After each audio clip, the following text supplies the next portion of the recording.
Once upon a time, in a grand kingdom, there was a minister who was incredibly wise. His intellect was unmatched, and he was highly respected in the royal court. Whenever the king faced a difficult decision or needed advice on anything important, he would always turn to this minister.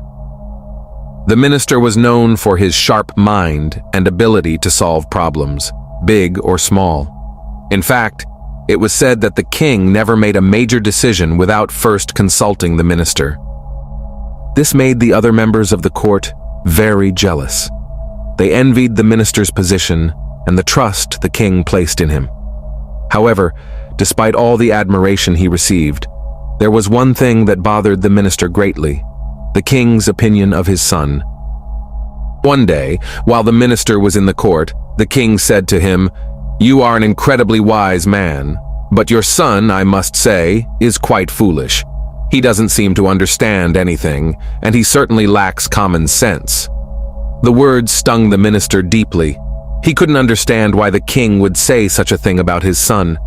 He had always tried to raise him well, and had believed that his son had a good mind. So with a mix of confusion and hurt, the minister asked the king, "Your Majesty, why do you say that? Why do you think my son is foolish?"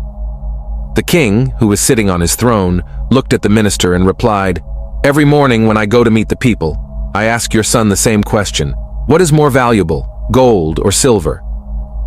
And every time he gives me the same answer: silver. It's so frustrating. I don't understand why he can't see the obvious answer. Gold is far more valuable than silver." The minister was furious. He couldn't believe what he was hearing. His son, whom he believed to be wise, was being ridiculed in the court for giving the wrong answer. The other members of the court were laughing, making jokes and whispering behind his back. With a heavy heart, the minister left the court, determined to get to the bottom of this. When he reached home, he immediately called for his son. "Tell me," he said, "which is more valuable, gold or silver?" The minister's tone was firm and serious, as if he expected his son to immediately admit to some mistake. The son, who had been expecting this question, answered without hesitation, "Gold, father. Gold is more valuable than silver." The minister was taken aback. He had been sure that his son had been answering silver all along. "Then why?" he asked.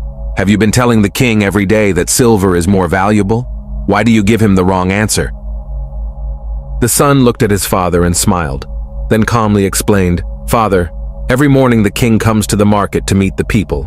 He asks me, which is more valuable, gold or silver? But here's the thing. He gives me both a gold coin and a silver coin, and then asks me the question. I know that gold is more valuable than silver, but if I tell the king the truth and choose the gold coin, he will stop asking me the question. The game will be over, and I will no longer receive the silver coin." The minister was puzzled. But why is that a problem? Why not just choose the gold coin and give the correct answer? The son continued, "You see, father, every day when I choose the silver coin and say that silver is more valuable, the king laughs and enjoys the joke. He sees it as a funny little game, and he gives me the silver coin.